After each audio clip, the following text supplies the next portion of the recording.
موسیٰ نے. یہاں ثابت ہوتا ہے کہ یہ ایلیا اور موسیٰ ہیں. لکھا ہے کہ زمین پر آفتیں لے کر آئے. 10 آفتیں لینے والا کون تھا؟ موسیٰ تھا جو 10 آفتیں لے کر آیا تھا. ہاللیلویہ. اور پھر لکھا ہے کہ جب گواہی دے چکیں گے یعنی 3.5 سال کا عرصہ, جب وہ مہریں کو چھٹی مہر کھولے گی جس کے بارے میں لکھا ہے کہ بھونچال آیا تھا. ٹھیک ہے, 3.5 سال جب فنش ہو رہے تھے تو چھٹی مہر کھولے گی اور بھونچال آیا. تو تب میں یعنی کہ ایک پیرلل سیکوینس آپ کو بتا رہا ہوں, تب یعنی کہ ان کی گواہی کا عرصہ بھی پورا ہو جائے گا. اور لکھا ہے کہ ان کو مار دیا جائے گا. خدا الاؤ کرے گا کہ موسیٰ اور ایلیا جو ہے وہ مار ڈالے جائیں. یہ موسیٰ اور ایلیا کی مانت کے لوگ نہیں ہوں گے, یہ موسیٰ اور ایلیا ہی ہوں گے جو آج سے 1000 سال پہلے 2000 سال پہلے 3 آئے تھے دنیا میں. یہ وہی موسیٰ اور ایلیا ہوں گے, یہ ان کی طرح کے لوگ نہیں ہوں گے. They will be those people. اور ان کا کام ہے کہ اسرائیل میں جا کر منادی کرنا, عبرانی زبان میں منادی کریں گے, کیونکہ غیر قوم میں منادی کرنے کے لیے خدا کے خادم ہم سارے موجود ہیں. لیکن اسرائیل کو, یہودا کو منادی کے لیے جو بھیجے جائیں گے, یہ 2 نبی بھیجے جائیں گے. اور لکھا ہے کہ 3.5 دن تک ان کی لاشیں جو ہیں وہ یروشلم کے بازار میں پڑی رہیں گی اور ان کو قبر میں نہیں رکھنے دیں گے. لاشیں پھول جائیں گی, سڑ رہی ہوں گی, اور دنیا میں جو ہے وہ خوشیاں منائی جا رہی ہوں گی ان کے مرنے پر.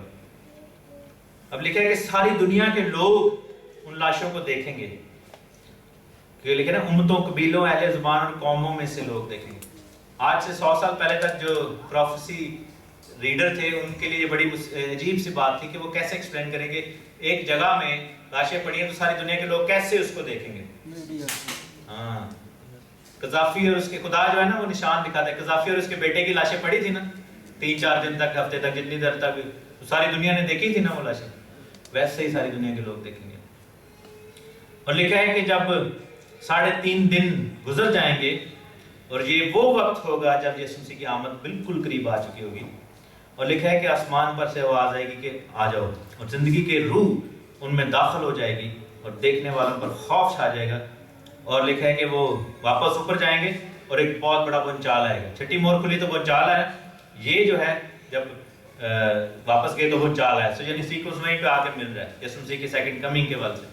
اب بات ہو رہی ہے کہ اس سارے ٹائم میں جو مخالف مسیح ہے, میرا خیال میرا ٹائم فنش ہو گیا, اگر چاہتے ہیں تو میں تھوڑا اور بتا سکتا ہوں, یا ٹائم فنش ہو گیا؟ چلیں, اس سارے ٹائم پہ ایک مخالف مسیح جو ہے وہ اپنی فوج لے کر جائے گا اور اسرائیل کے ملک پر حملہ کرے گا. زکریا 12واں باب آپ گھر جا کے پڑھیے گا. لکھا ہے کہ جو ارد گرد کی قومیں ہیں وہ حملہ کریں گی ساری, اور ان کا شمار جو ہوگا, یہ مکاشفہ 9ویں باب کی 16ویں آیت میں لکھا ہے کہ اور فوجوں کے سوار جو تھے شمار میں 20 کروڑ تھے, 200 ملین, 20 کروڑ لوگ ہوں گے. اس وقت 2 ارب کے قریب مسلمان پوری دنیا میں ہیں. سو ان کی دہ یقی جو ہے وہ ان کا 10واں حصہ جو ہے اس آبادی کا وہ اسرائیل کے خلاف لڑنے کے لیے نکلے گا. جو یہ کنٹریز ہیں یہ کون سے ہیں؟ زبور کی کتاب میں جلدی سے بتا دوں, 83 ہے, سام 83, اور اس کی 4تھی آیت. وہ سارے مشورہ کر رہے ہیں, انہوں نے کہا کہ آؤ ہم ان کو کاٹ دیں, یعنی بنی اسرائیل کو, اور ان کی قوم ہی نہ رہے اور اسرائیل کے نام کا ذکر نہ ہو, کیونکہ انہوں نے ایکا کر کے آپس میں مشورہ کیا ہے. وہ تیرے خلاف عہد باندھتے ہیں, یعنی ادوم کے اہل خیمہ, یعنی سیریا جو آج کل, میں اس کے ماڈرن نیم بھی آپ کو ساتھ ساتھ بتاتا جاؤں. ادوم جو ہے وہ آج کل کا سیریا ہے. اسماعیل جو تھا وہ, یہ اسماعیلی لوگ جو ہیں یہ عربی جو لوگ ہیں اور مصر کے لوگ ہیں. مواب اور ہاجری, مواب جو ہے یہ جارڈن کا ایریا ہے. جبل جو ہے وہ سعودی عرب ہے. امون جو ہے وہ صدن جارڈن ہے. امالی یہ ترکی کے لوگ ہیں. فلسطین, یہ فلسطین کا آپ کو پتہ ہی ہے. اور سور جو ہے وہ لبنان کی زمین ہے. تو یہ کنٹریز جو ہے اس میں شامل ہیں. ایک اور جو ہے وہ ہمیں پروفیسی دی گئی ہے, کچھ اور کنٹریز کا بھی ذکر ہے. حزقیل کی کتاب اور اس کا 38واں باب لکھا ہے کہ اے آدم ذات, پہلی دوسری آیت میں, جوج کی طرف جو ماجوج کی سرزمین کا ہے. جوج جو ہے مخالف مسیح کا دوسرا نام ہے, ایک ون آف دا نیمز, اس کے بہت سارے نام ہیں, اس میں سے ایک نام یہ ہے. لکھا ہے جو ماجوج کی سرزمین کا ہے. اب میگوگ کی جو ایریا ہے یہ ویسٹرن ٹرکی کا ایریا ہے, ترکی کے جو ویسٹرن ہے. اور آپ کو پتہ ہے کہ سلطنت عثمانیہ جو تھی, خلافت جو تھی وہ ترکی میں تھی, اور خلیفہ جو ہے وہاں سے دوبارہ اٹھے. لکھا ہے کہ اس جو بیسٹ تھا, وہ جو حیوان تھا, اس کے سر پر ایک ضرب کاری لگائی گئی, اور خلافت 1921 میں ختم کر دی گئی تھی. لیکن اب پوری اسلامک دنیا میں ایک چرچا ہے کہ خلیفہ ہمارا دوبارہ اٹھے گا اور سارا اسلامک بلاک جو ہے ایک بنے گا. اور لکھا ہے کہ ایجوج جو روش مشرق اور توبل دونوں ترکی کا ایریا ہیں کہ فرما بار میں تیرا مخالف ہوں. اور آگے جا کر لکھا ہے کہ ان کے ساتھ فارس کون سا کنٹری ہے؟ ایران. کوش کی زمین جو ہے وہ سوڈان، صومالیہ اور ایتھیوپیا کا جو ایریا ہے، سدرن ایجپٹ کا جو ایریا ہے. اور فوت جو ہے وہ لیبیا، موریتانیہ، الجزائر اور تنیزیا کا علاقہ ہے. یہ جو فوت کی کنگڈم تھی. ٹھیک ہے. اس کے ساتھ دانیل کی کتاب اس کے 11ویں باب میں جائیں. یہ جو کچھ ہو رہا ہے اس وقت مڈل ایسٹ میں، جس کو یہ نام دیا جا رہا ہے کہ مڈل ایسٹ میں جو ریولوشن آ رہا ہے، یہ جو ایک اویئرنیس آ رہی ہے، یہ سارا مخالف مسیح کی آمد کی تیاری ہو رہی ہے. اور لکھا ہے 11ویں باب کی 42ویں آیت میں مخالف مسیح کے بارے میں کہ وہ دیگر ممالک پر ہاتھ چلائے گا اور ملک مصر بھی نہ بچ سکے گا. یعنی مصر کا بادشاہ بھی ریموو ہو جائے گا، جو کہ ہو گیا ہے. بلکہ وہ سونے اور چاندی کے خزانوں اور مصر کے تمام نفیس چیزوں پر قابض ہوگا. اور لوبی اردو میں ہے لیکن انگلش میں پڑھتے لکھے لیبینز، لیبیا اور کوش یعنی سوڈان بھی اور ایتھیوپیا اور صومالیہ اس کے ہم رکاب ہوں گے. مزے کی بات یہ ہے کہ جب دانیل یہ کتاب لکھ رہا تھا دنیا میں لیبیا نام کا کوئی کنٹری بھی نہیں تھا. تو دانیل نے نبوت کی روح سے ایک کنٹری کا نام جو ہے وہ بتایا جو کہ دنیا میں بھی بنا ہی نہیں تھا. اور اس نے کہا کہ لیبیا جو ہے، انگلش کی ٹرانسلیشن میں صاف لکھے کہ لیبینز will be with them. Libya جو ہے اس کے ہاتھ میں ہوگا. اور آپ دیکھیں کہ جو ایکسٹریمسٹ ایلیمنٹ ہے یہ تمام کنٹریز پر سے بادشاہ کیسے ریموو ہو رہے ہیں. اور اس کے پیچھے یہ جو فوجیں آ رہی ہیں جن کو امریکہ اور جو ویسٹ سپورٹ کر رہا ہے، یہ کون ہیں؟ یہ وہ ہیں جو القاعدہ اور یہ اس طرح کے لوگ جو ہیں اس کے پیچھے ہیں.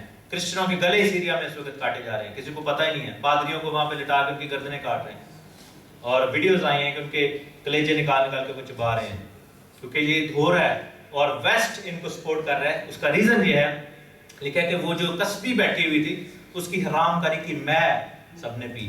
یہ وہ مے ہے جو ادھر سے نکلتی ہے جس کو ہم تیل کہتے ہیں، جس کو گاڑیوں میں ڈالتے ہیں. مڈل ایسٹ جو کسبی ہے اس میں سے جو مے نکل رہی ہے یہ وہ مے ہے جس میں سارے انوالو ہیں، ساری حرام کاری کر رہے ہیں. ساری دنیا کا پیسہ ادھر کیوں انویسٹ ہو رہا ہے؟ کیونکہ لکھا ہے کہ جب سوداگروں کی سوداگری کے اوپر حملہ ہوگا اور اس پورے ریجن کو جو ہے وہ آگ لگ جائے گی. کیونکہ جب یسوع مسیح آئیں گے تو اس سے پہلے اتنی زیادہ جنگ یہاں پہ ہوگی. آئی وش کہ میرے پاس زیادہ ٹائم ہوتا میں آپ کو اور زیادہ ایکسپلین کر سکتا کہ کیسے یہاں پر اٹامک اٹیکس ہوں گے، کیسے یہاں پر جنگ جو ہے وہ لگے گی اور کیسے ان کا دھواں جو ہے وہ آسمان تک جائے گا. جسٹ ٹیک دیٹ پکچر کہ جب صدام حسین نے کویت کو چھوڑا تھا تو اس نے تیل کے کنووں کو آگ لگا دی تھی اور دھواں آسمان تک گیا تھا، پورا بلیک ہو گیا تھا. اس طرح کا سین جو ہے وہ دوبارہ ہوگا. اور یسایہ کی کتاب 20-21 باب میں پڑھیں تو یہ جو مکہ اور مدینہ ہے یہ اسلام کا تباہ ہو جائے گا. ایران اس کو کرے گا. اس کی ڈیٹیل میں بھی میں نہیں جا سکوں گا ورنہ ٹائم زیادہ لے لیا جائے. اس کا ریزن یہ ہے کہ جب ایران جو ہے بہت قریب آ گیا ہے اپنا اٹامک بام بنانے کے، اور یہ ہے کہ ویسٹ نے اس کے ساتھ بھی معاہدہ کر لیا جس کی وجہ سے یہ جو جس کنٹریز میں ہم رہ رہے ہیں، you a E, Saudi Arab, even اسرائیل، یہ بہت زیادہ پریشان ہے کیونکہ ایران ان پر حملہ کرے گا. اور پہلے بھی آج سے یعنی کہ 700-800-900 سال پہلے ایرانیوں نے کعبہ کو بالکل تباہ کر دیا تھا. یہ دوبارہ ری بلڈ ہوا تھا اور دوبارہ ایسے ہوگا کیونکہ مکہ مدینہ تباہ ہوں گے تو مخالف مسیح اسلام کی تھرڈ ہولیسٹ سائٹ یعنی یروشلم میں بیٹھے گا. اور اس وقت کیسے ہوگا یہ اس کی ڈیٹیل میں جانے کا جو ہے ابھی وقت نہیں ہے، لیکن یہ ہو جائے گا اور بہت جلد آپ دیکھیں گے.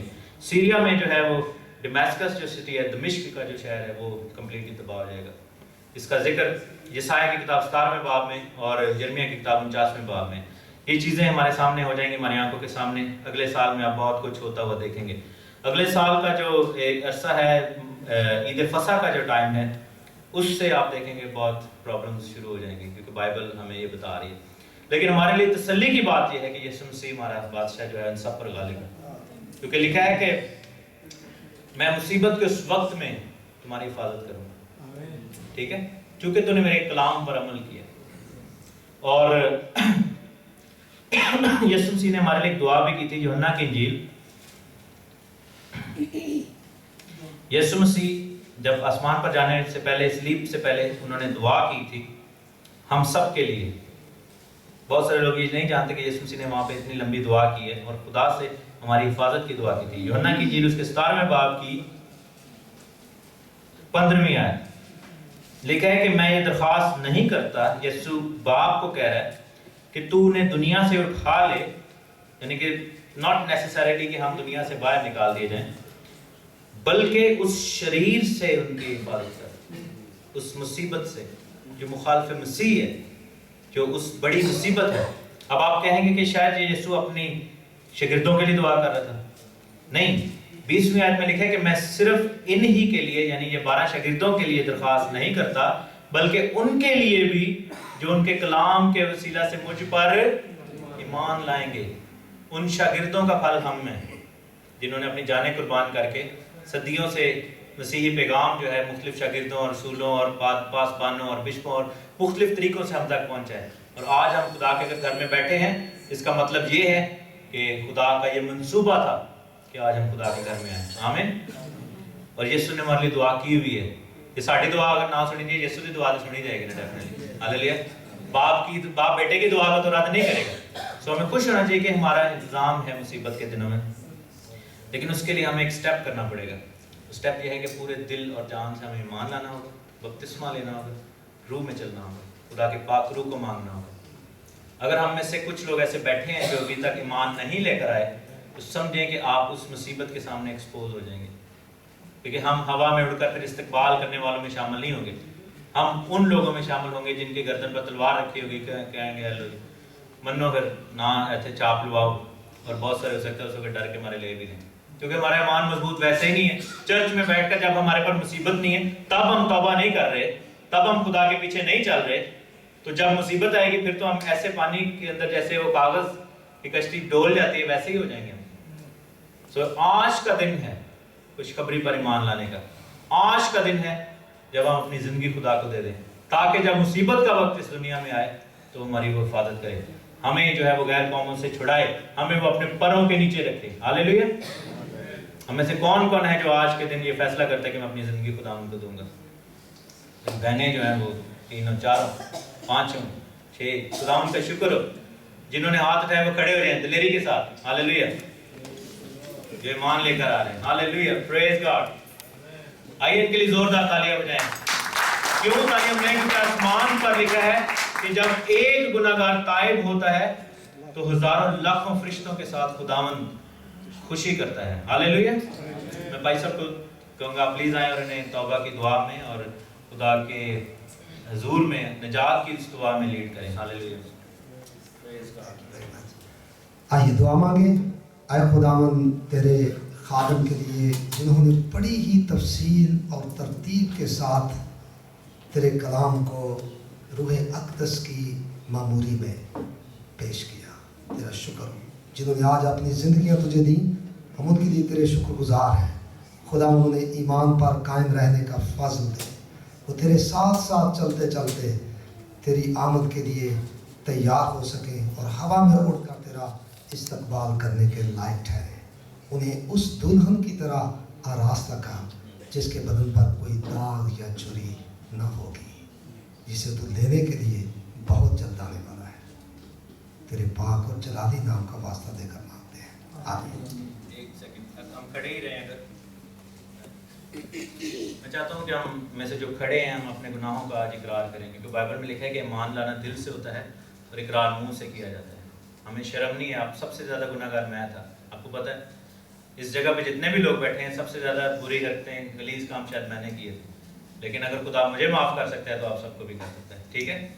اور جب آپ آج توبہ کریں تو بھائی صاحب سے کہیں کہ ایک دن مقرر کیا جائے اور ان جو 20 25 30 لوگ کھڑے ہیں ان کو بپتسمہ دیا جائے اگر بپتسمہ نہیں لیا، ٹھیک ہے؟ سو آپ جو صرف کھڑے ہیں میرے ساتھ یہ دعا کریں، ہم سر کو جھکائیں گے۔ اے خداوند، آج میں اقرار کرتا ہوں کہ میں گناہ گار ہوں، میں نے بہت سے گناہ کیے ہیں اور مجھے تیری نجات کی ضرورت ہے، اور آج میں یہ جان گیا ہوں کہ تیرے بیٹے یسوع مسیح کے لہو کے وسیلہ سے میں نجات پا سکتا ہوں۔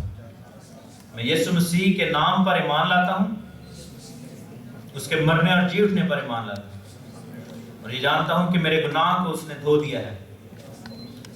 تو میرے دل کو، میری روح کو قبول کر اور مجھے اپنی نجات دے، اور میں ایمان رکھتا ہوں کہ آج سے میں نجات یافتہ ہوں۔ آج سے میں سچا مسیحی ہوں اور میں تیرے پیچھے چلوں گا اور تیرے حکموں کو مانوں گا، یسوع مسیح کے نام میں، آمین آمین ہاللیلویہ۔ اس خوبصورت پیغام کے لیے خدا کی تعریف